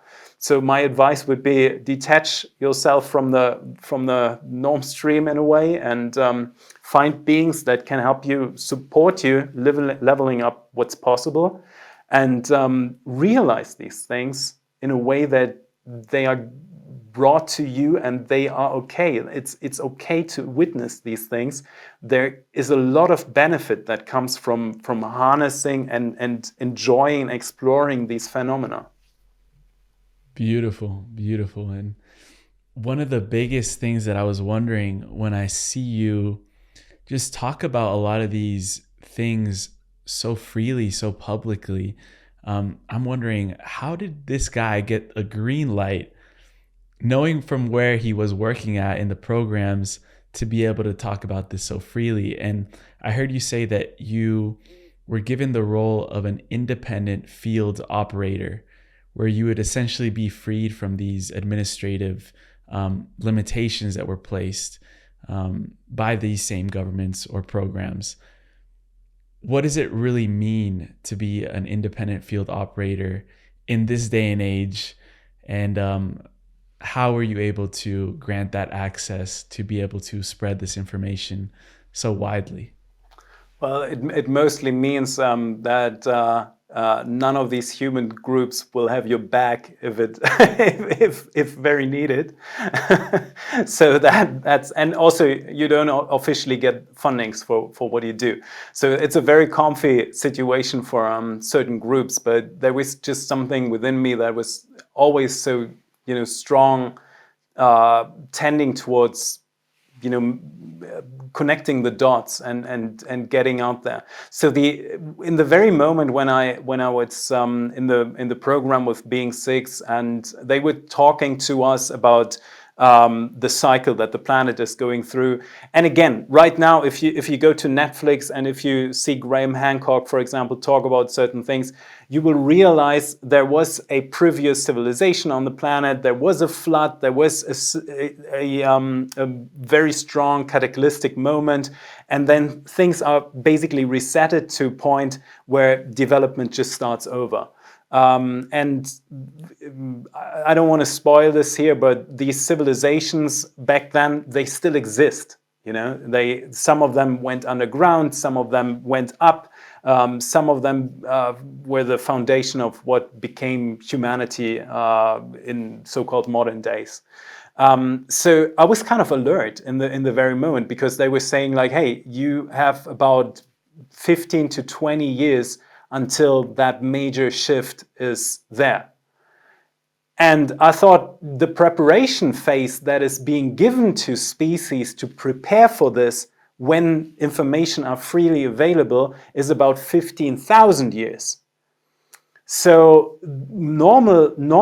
usually a species would know just as much as you would know when you are in summer. You would know, oh, there will be coming a winter time. Right? Yeah. So if you know that, you will start to collect, fruits and freeze them, or prepare, and get a shelter, something like that, and prepare for the winter time. And then you basically, in the winter time, you're sitting at home in front of your nice fireplace, and you're having s'mores and hot chocolate or something like that, connecting to the American audience right now. Germans would drink Glühwein, whatever, but a beer. a warm beer. But anyway, you would basically sit in wintertime and just enjoy and watch the snowfall and so on, right? However, the issue with the installation is that basically we're dealing with humans that were just running around in summertime and have no idea what's happening currently, and they would find themselves in the middle of a freezing cold winter and have to deal with it on the spot. And I felt alert in that moment. I thought, like, my goodness, we have to do something about that. Because ultimately, something that I also realized is we do have this situation on planet Earth where certain groups are considered more elite, and they live in their own bubbles in a way, which can make you kind of ignorant about what's going on in the world in a way, which is okay. But what the problem is, or maybe even the great technique of the universe, when you are connected to a collective consciousness, you can't escape from that. You are part of the Earth consciousness. And when there are billionaires building bunkers right now in Hawaii or somewhere, and other billionaires, more billionaires, are taking, you know, certain planes and go off planet or something like that, that is a good way to make money, but it will not help in a certain way, because we have this entanglement situation. As long as consciousness is connected to planet Earth, whatever happens in that field, it will reach out in 0.00 something seconds wherever you are in the universe. People will gonna feel that. So the only reason, or the only way to actually deal with this consciousness development is actually going into it and preparing people. And one of the reasons why we do have so many spiritual people on this planet right now, and many millions, hundreds of millions, that are in some way connected to some other realms and other species, the reason for that is because the universe saw like, whoa, humans are not preparing at all. We better infuse them with some people who can balance the energy field, who can balance the reality field. The universe does not want to have an increased amount of trauma, because that is firing back to the universe. But it's also, the universe doesn't want to push people into what they have to do, because there is a free will. So that was a moment for me where I thought like, we have a responsibility. And you got to see that I was, you know, at that time still in that belief that what we were doing is, even though it was covert, and it was for the benefit of all, in a way, you know. I was very convinced, and a lot of people in these groups are. I do think that a lot of these agencies and so on, they have good people, but they very much are part of the indoctrination of what's going on in that agency. And that is the administrational issue of what's going on, and why people decided to make independent field operators as a status, because now people do not have to go through the administrational level to operate on planet Earth. I'm not sanctioned by anyone to do what I'm doing, so I do not have to propose any plan to anyone in order to get funding or something like that. I'm on my own, you know. I'm basically building a community, which is a beautiful effect. But it's also stabilizing what we're doing here in order to help us all. It should be something where tax dollars should go into, but the situation is it doesn't. So my plan that I proposed 15 years ago to the agency was, we are all connected to the universal field. That's number one. Number two is, everyone has limitations on planet Earth. Positive limitations, there are positive limitations. For example, holding your baby, or eating a pizza or something, that is a positive limitation. You don't want to wake up to the reality that you do not have a pizza in your hand. You want to enjoy that pizza. But there are also negative limitations that can, you know, prevent people from unfolding their full potential. Which is an issue, and which is something what I'm, you know, with my with the workshops and so on, I'm working against, like helping people to come back to their full potential. So something that is increasing the effects that we have on the reality realm, that it has three parameters. One parameter is the individual level of psychic potential. So when you go to meditation, when I go to meditations, and someone who's like meditating a lot and trains and knows the techniques and knows what to do, they can develop a very powerful field of psychic effects. It's almost like someone who's going to the gym, who can lift a lot more pounds than someone who's like enjoying, sitting around all day. That's just a natural thing. So the individual power. The second thing is the group power, because everyone has limitations. No one has the full power accumulated to oneself, focus on oneself. We are all part of an environment where we experience ourselves as individual beings. So, and we need to, because in the very moment when we overcome that, we would not have that experience anymore. We would just get into a different type of reality realm. So as long as we are part of this reality realm and we are in this dualistic version, there are limitations. But what overcomes these limitations is when we bring people together, because everyone is part of the whole, and the more parts of the puzzle we are bringing together, the more powerful the effect on the reality is.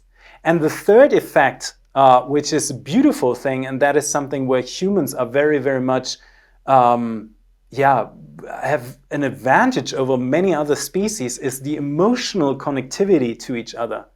So the universe is a feedback mechanism in many ways. What the universe does not like is no feedback. When you give feedback and it's positive feedback, that's the most beautiful thing in the world. When you can align to someone in a friendly way, or even in a very, divine loving way, that is it sounds cliche, and it is cliche, but it is very true too. The power of love is something that is amplifying these psionic, these reality effects very much. And we measured that in advanced programs, and we saw that if you have 10,000 people that basically on the same level of psychic development, and you have just one couple, one female, one male, or whatever, but two people that are in love with each other in a way, and they set their intentions and build a cohesive field, they outpower 10,000 people that are not connected to each other. That's insane. That is insane. So we calculated that, and what we actually need is just about 10,000, 11,000 people that resonate on a very high emotional divine nature with each other. And when we have that, we can utilize our psychic, our connectivity to the reality realm. Each one of us is creating the reality realm at every second with our connectivity to it. When we do that, we can enhance the reality realm for everyone else who's not committing to that, who's not contributing to that. And that is the reason why when I came forward at Gaia in the very first episode, because I wasn't expecting to be, to develop these things so far, but now I'm very committed to that, and I love it very much. We built this All Shift Happily Now community. So in that very episode, the first episode, I said when people before they go to bed, before they drop into this void of level 6 reality and then into dream state, which is level 4 reality, before they do that, just sit there, give it like 3 seconds or so to realize that you are part of this reality realm, that you are creating that, and then dive into what I said, all shift happily now. Make that a contribution with your own will. Make the shift a happy shift. Because happiness is one of these divine love scenarios where everyone defines that differently, but almost 100%, not fully, but almost 100% of the universe can agree upon happiness being something worth striving for. Almost 100% of the universe is very happy when they're happy. So when you dive into that and say all shift happily now, and you connect yourself to that, you enhance the probabilities of this shift to become a happy one. And that is something that I'm doing for the past 2 years with phenomenal and beautiful effects. And I get messages of people that go to the conferences or go to Italy with me, and they enhance their lives. And once we do that in a more community-based situation, people that become friends, people that become lovers and so on, they contribute to this idea. And once we do that, we do not need some of the mechanisms like, voting or, political leadership or something, because we are enhancing the reality realm through our own psionic connectivity with it. Powerful stuff, brother. Powerful stuff. I feel like if you look at an iceberg, all we did today was take one spoon and chip the first tip of the iceberg. So I feel like we're going to continue a lot of these conversations, which is my hope. We end every show with a segment called The Final Trio, which are just little rapid fire questions we ask at the end. But before that, where would you send people to connect with you, your work, this community that you're building? Where would you send people to really integrate into your world and the reality that you're creating?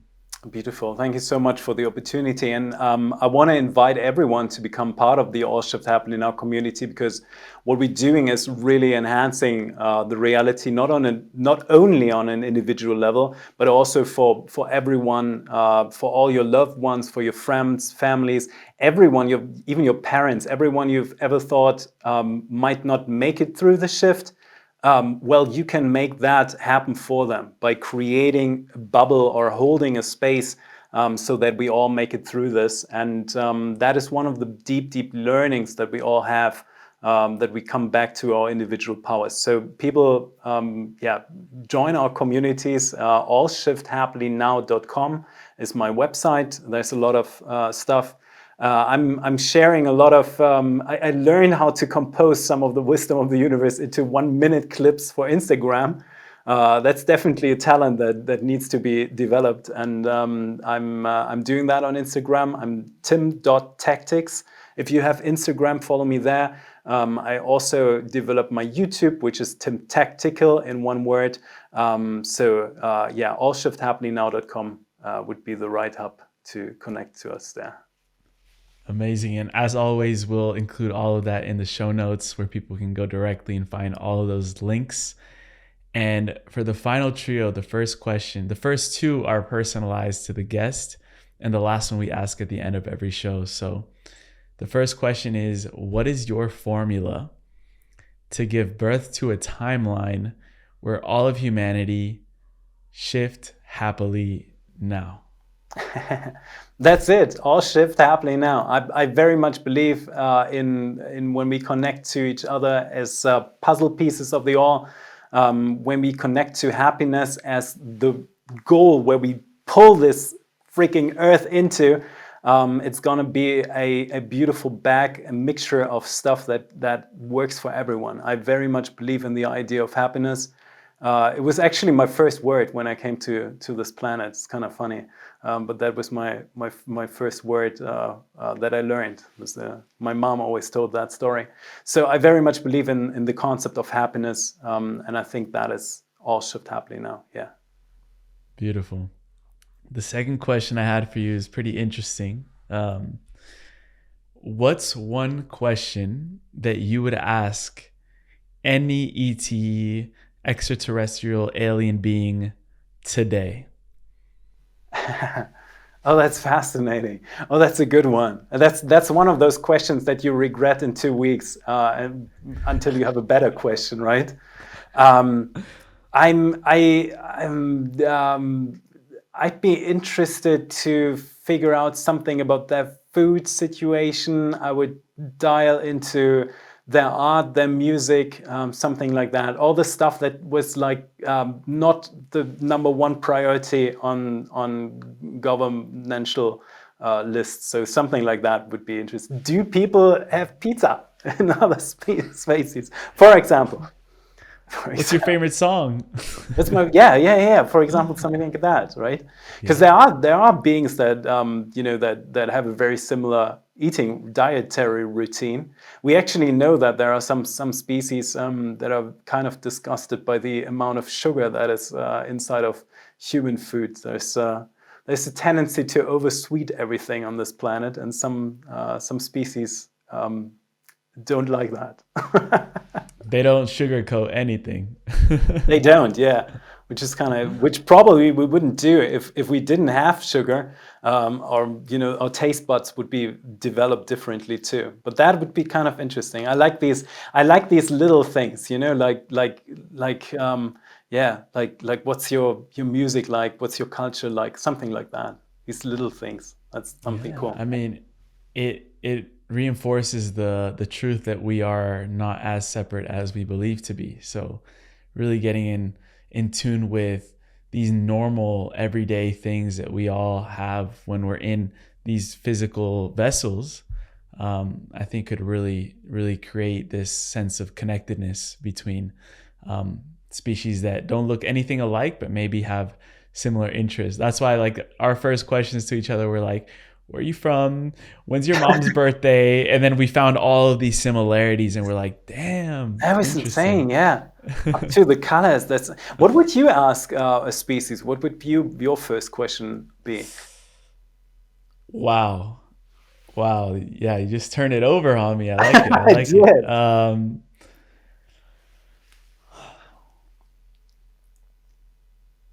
Wow. In the meantime, everyone watching, I personally go through the comments, and I would love for you to type that in, because I would like to know what people are thinking. What would your personal first question be when you contact two different species? And what we'll do is we'll pin the most interesting, wildest question. Oh, that's a great idea. Okay, that's a really good idea. Oh my goodness, I love that. Okay, amazing. I'm going to put mine in the comments, actually, because I want to give it some thought. So I'm going to put it in the comments for sure. Okay, good. I might change my question then after some time too. So let's see. Awesome. So the last question, we call it the time capsule question. And it requires us to travel out a little bit into the future, around 15 to 20 years down the line. The reason I chose out those time frames is because I believe it's going to be a time when the younger generations of today are going to be stepping into leadership positions all around the world. And just like any great leader, they had great mentors, great lessons, teachings, resources, things that would give them guidance down the path for them to become great leaders in the first place. So you were given the opportunity to leave behind a time capsule for these leaders. And inside of it, you can include anything that you wanted. It doesn't have to be anything physical. It could be an energy, a frequency, a technology, a poem, a song, a book, whatever your mind can conceive of. But knowing that when they open this time capsule down the line, they'll be equipped with anything that you would want to leave behind as a legacy that will help these leaders usher in the new earth and the golden age that we're headed toward. What would you put inside the time capsule? Oh, that's fascinating. You know what? I actually asked AI the same question one time, and AI said a spiral, because the spiral would remind AI of the connectivity of the universe in a very subtle way. So that's the AI answer. I might put in a mirror, and maybe on the mirror I would put a sticker of like an emoji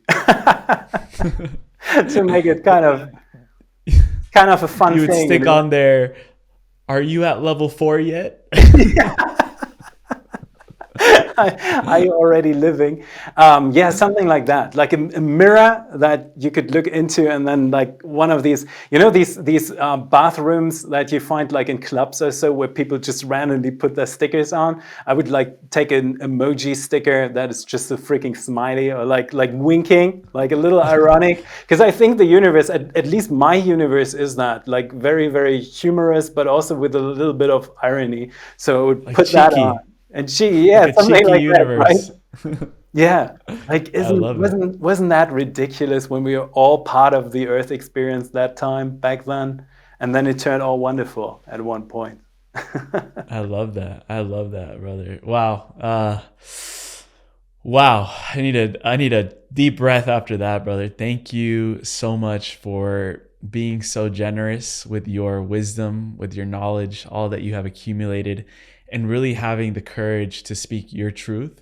I think it's inspiring in and of itself just to see a reflection of another man that is stepped into his heart and grounded in his reality, but also really connected with that divine love that you speak about. So I appreciate you so much. I have a feeling we're going to meet very, very soon in person and continue these conversations for many years to come.